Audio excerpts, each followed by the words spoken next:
I want to show the operation of my Southern Pacific Style B Semaphore made by Union Switch and Signal, and these were designed in the late 1800s, and I think they were still installed up through the 30s in different locations. Even after they started going to the color light signals, they were still putting these things up, and they were used into the I don't know if they're still up in Oregon or not, but I think they were used into the late 1990s, maybe into the 2000s up there in Oregon. And they're also on the Phoenix line into the 80s and probably the 90s also.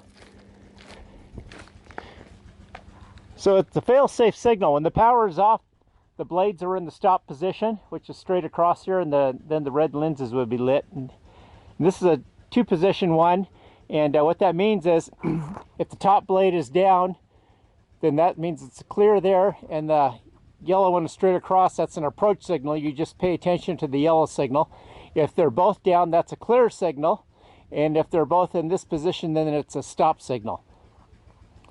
And this is a block indicator, and these were put on basically for motor cars and the trackmen to know there's a train coming, and this would show the indication for several miles out, whereas a semaphore, if it dropped or cleared, then that meant that a train was in that block and was real close, whereas these motor car indicators would give you the indication for several miles out so the guys could get their motor cars off on a crossing. So I'll run it first this way, and then I'll show you the mechanism working.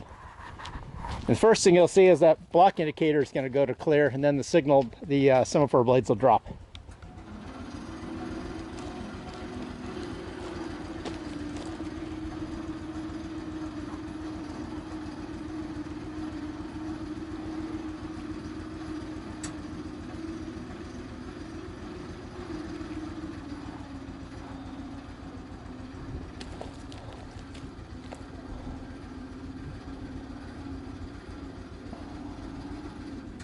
And it's got power to it now, so it's holding both the blades in the clear position. So if you knock the power off, then the blades will go to the stop position.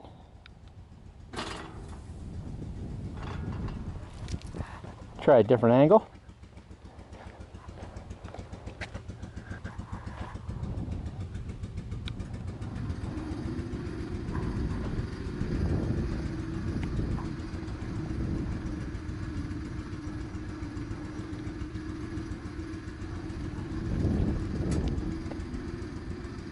Bottom one, you can see the light in it a little better.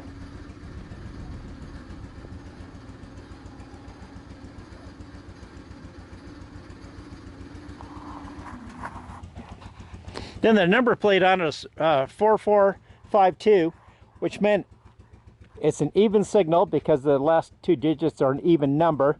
So an eastward bound train, like say for example towards Los Angeles from San Francisco, would be going towards LA. That would be considered an east train in Southern Pacific terminology, because the mileage is from San Francisco, from the main office. So that was 445.2 miles from San Francisco, and this signal was actually between Newhall, not the signal, the number plate was between Newhall and Saugus for eastward, and I think it protected the besides being an approach to Newhall siding, it was also protected the high water detector at Pine Street, where Placerita Canyon came out of in Newhall, and that's why the P is cast into it. That meant it was also a protective device, and these are cast iron. They were made in SP's shops.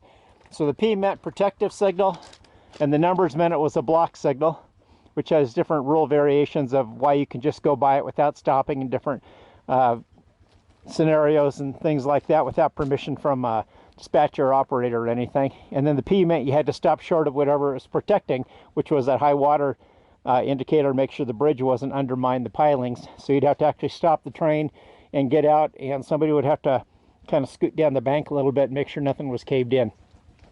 So now I'm going to release it, and then I'm going to open up the door and we'll look at the inside of it.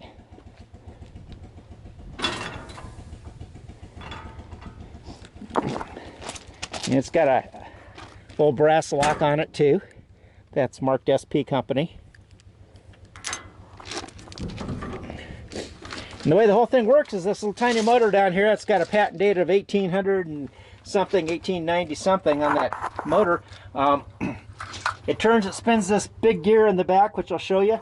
It runs a smaller gear here, and as it does it, it moves the chain here up, which has got a couple of dogs in it, and they grab these, I don't know what they're even called, slots I think they're called, and as this goes up, it pushes this rod. That rod goes up through the pole, and then it's attached to the bearing here, and then it pivots and it turns the blade to make the blade drop down to clear. And then when that gets up to the top there, it's got what they call a slot coil here, and as long as there's power to it, the slot coil will hold this end of it here locked so that it keeps it in the clear position. If power comes off, it's a fail-safe. The slot coil opens, this thing opens, and the weight, the counterweight will force the blade to stop, will come to the stop position. So anyways, we'll show this thing working in a couple of cycles. First it lifts the red blade, and then it lifts the yellow blade.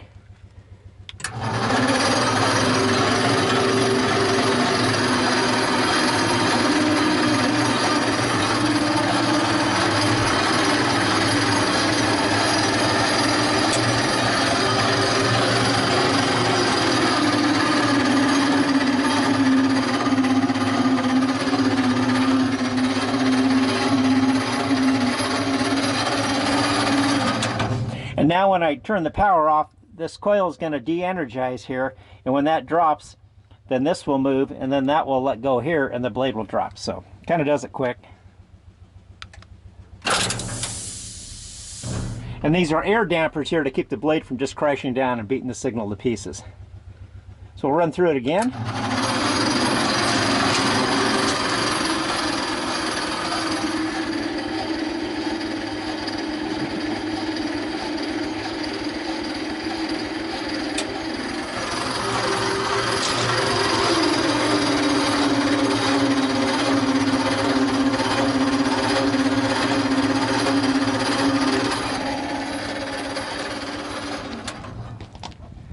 I don't know if the sun on it's going to be able to let you see it, but I'll try to.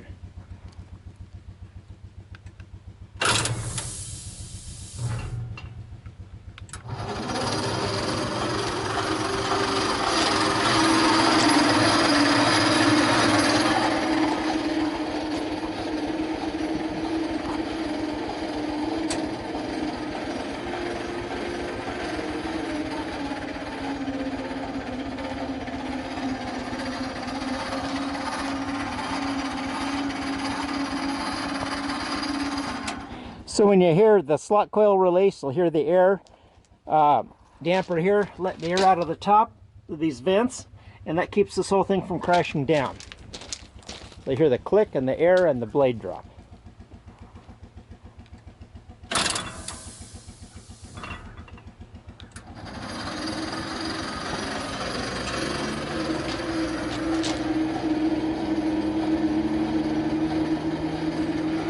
And then the black indicator also shows the track clear.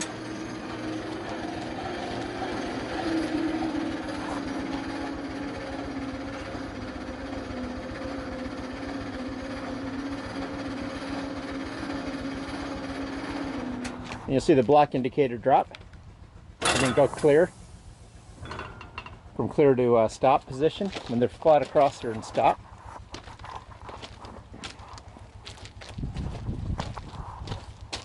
Got a really fancy little cap on the top. I think these were influenced in the Victorian era, the way that it's got a lot of curves and nice design to it.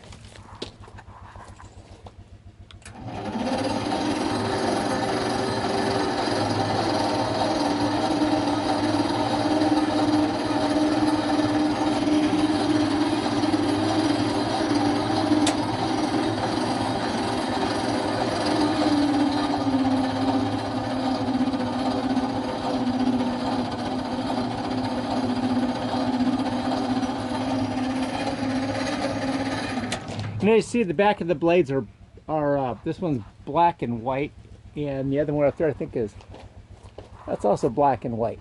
Yeah, they're porcelain blades, porcelain enamel paint on them, yellow on the front, and red with the square end on it there meant it was a home signal, a governing signal of something. We'll just shut it off one more time.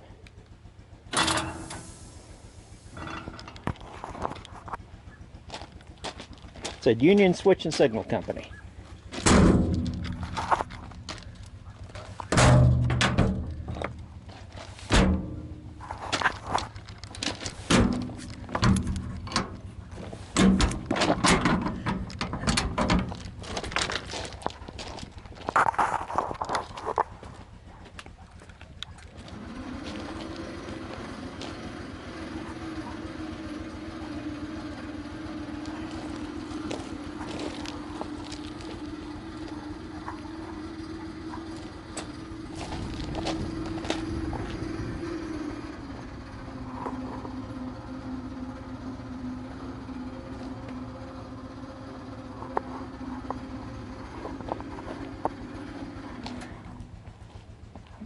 A lot of cast iron.